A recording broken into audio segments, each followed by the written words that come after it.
very much. Tony Vaughan. Thank you, Chair. Thank you, Baroness Carr, for your answer so far. I'm going to ask about diversity of the bench, which I know is something that you've made a priority and something that is very important to you. I want to start where you left last year, although I wasn't here. But my briefing note says, in your evidence before the committee last year, you acknowledged the lack of progress with increasing the numbers of black judges, which still, as we know, persists.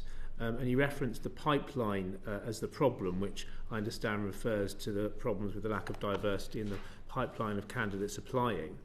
So I wanted to ask, is improving the pipeline still the strategy? And if so, do you think that that's enough, particularly given that the diversity of the pipeline is improving very slowly? So, for example, this year in the 2025 KC appointments, I think there were 10 applications and 0 black people were appointed. Zero black. So, in answer to your question, clearly it can't be just about the pipeline. I do think it's the starting point. Just logically, it's the starting point. And that's why we work very closely with the professions, including the Law Society, to work on diversity within the pipeline. But I wouldn't for a moment suggest that's the beginning and the end of it. I think, as you know, I've been focusing in particular on the lack of black judges that we have. And it was wonderful to swear Mrs. Justice Obi in this year's second black High Court judge ever, which is wonderful in a way but awful in another, isn't it, when you say it out loud? But it was a wonderful occasion. But we are, for our part, in answer to your question, really there's a lot of work going on here, and in the new diversity strategy, improving the number of black judges is going to remain my focus for the next year. But I have got quite an impressive list of work that we have been doing in this space, and I am going to share it, actually. Just on outreach, our review last year showed very strong participation by black legal professionals, 5 to 7% compared to a 2 to 3% eligibility. You've always got to look at eligibility of the pool as a starting point. But so really great that we're getting the black lawyers into our outreach schemes. We are building good relationships with the Black Solicitors Network, law centres to improve engagement. We've relaunched our scheme for underrepresented groups using a cohort model with 11.8% of mentees identifying as black. We've got Bridging the Bar. This week is Bridging the Bar. So we've got, in the High Court and the Court of Appeal, people from underrepresented cohorts shadowing us. Obviously, the wonderful news of the establishment of the UK Black Association of Black Judges in the Supreme Court this summer. That is going to be a very powerful organisation, and we need to listen to what they're telling us. There is a race working group led by Lady Justice Whipple, which is looking to address differential outcomes for black applicants, working with the JAC in particular. We've got the JDF, the Judicial Diversity Forum Working Group, investigating the reasons for underrepresentation. We are having a roundtable forum next month with black lawyers to inform our future work. And as I said, a priority for next year in our new diversity strategy will be looking at why we have so few black judges in there. I think we have to recognise it's going to be slow, it's frustrating, but we're not going to give up. And I think it is a combination of the pipeline and all of the work that we're doing that we need to keep focused on. Thank you. So just looking at higher court appointments specifically, because as we know, diversity in the wider court system is different to diversity in the High Court, Court of Appeal and the Supreme Court. In their 2017 report on judicial diversity, the Justice identified the importance of having proper career progression pathways into the High Court bench from the County Court and the Crown Courts and the Tribunals judiciary as well. And one way to aid that progression is for judges in those courts to be ticketed to sit in the High Court, which has been under Section 9.1 of the Senior Courts Act, which enables those judges to have relevant experience that may assist them in an application to the High Court bench in the future. And in the same way, you have practicing lawyers who can sit under Section 9.4. So I wanted to ask, first of all, do you agree that Section 9.1 pathway should be expanded so that judges from courts, tribunals can access that complex work and essentially have that as an aid to any application that they may make in future?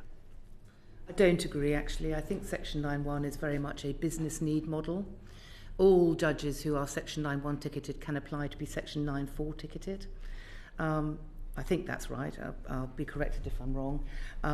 But I do think career progression is extremely important. I don't want you to leave with any other impression. But Section 9.1 is a business need driven model, and I think that's the right way round. Obviously, there's been litigation involving it as well. In terms of career progression, I think it's worth pausing to remember. I think we've just had 3 appointments to the High Court from the County Court. We've had Mark Corson into the Chancery Division, Heather Norton and Margaret Obi. Heather Norton and somebody else, I've just gone blank, promoted into the High Court. So there is a pathway, and it's wonderful when it happens.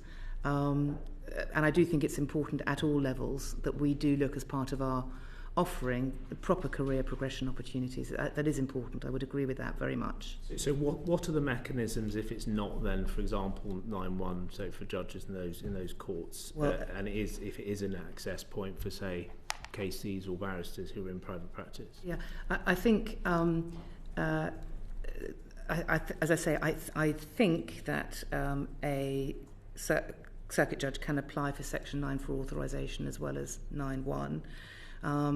But I think that I think also you will find that 50% of circuit appointments recently were made up of district judges. So there is a clear pathway. It may get more complicated towards the upper echelons, but I think you'll find more than ever that there is career progression between the district bench and the circuit bench, and there's a path from the circuit bench to the High Court bench. Mm. I mean, there was a suggestion, it was reported around comments that Lord Justice Voss had made in an employment tribunal case last year about a sort of perception that that coming from the sort of lower courts was less preferable from the judiciary or the JAC's perspective than if you were coming through a practitioner route, for example. Do you agree with that, or do you think that each I think it's just got to be merit based. It's just got to be merit based. I think, it's a career progression. Obviously, look, not all judges. Some judges are ambitious, and career progression is important if that's what you want. I think it's also really important to remember some of the best judges have no ambition to do anything other than the job that they're doing. I sat with District Judge Terry Phillips in Newcastle. I would have thought, has every potential to move on if he wanted to. He doesn't want to do any other job. He thinks it's the most important job. He's making more difference to more people every day than in any other jurisdiction. So eyes ahead sometime is a very good message. Obviously, career progression is important, but I don't think we, for example, operate a model as happens in other countries in Europe, where it's a career from the beginning to the end, and you work your way up through the judiciary. It is a different model here. Do you think that if we get better at allowing judges to sort of grow up through the system, as happened in the civil law countries in Europe, for example, that will be one way to improve diversity in the higher courts, given this kind of diversity disparity between the sort of lower courts, so to speak, and the senior courts? Yeah, it might be, but I am firmly wedded to merit. That promotion has to be on merit, and it's important nothing gets in the way of that. But it's an interesting point. That so your suggestion or your thinking is we might have better diversity in the senior judiciary if we had more judges coming through the district judge. It's a thought, because we do have this disparity between the two levels in terms of diversity, and in circumstances where we're seeing these very persistently low levels of essentially groups that are not men. If we work from the Supreme Court downwards, 2 women in the Supreme Court, 1 minority ethnic person in the Court of Appeal, I think 2 black people in a High Court, I might be wrong about that. That is not the reflection of modern Britain that we can sustainably accept. But I have remembered the 3rd judge, Sonia Harris, who was a district judge to start with as well. So that's a particularly good story. She was an academic, then a district judge, then a circuit judge, and now she's a High Court judge. Good. So that is a good story, good news story. Thank you. Before being we've heard pipeline arguments for a long time. There are no ethnic minority judges in the Supreme Court. I think there's as Fawn just alluded to, there's one Lord Justice Singh in the Court of Appeal. That's not something is wrong there, isn't it? Yeah, it's not what we want to see. I couldn't agree more. We're doing better with women, and overall better, but I agree. But I don't think that, as I may have said it here, if I wasn't here, I would say if there's something that we're not doing that we should be doing, we're open to all suggestions. Well, there's been a suggestion, something to think about, and I don't know how much that's been thought about before, but these are not just, these are serious endeavours, and there's a serious commitment. It's not an easy issue. So that it is, and the pipeline argument also isn't a fig leaf. We can only recruit from the pool available to us.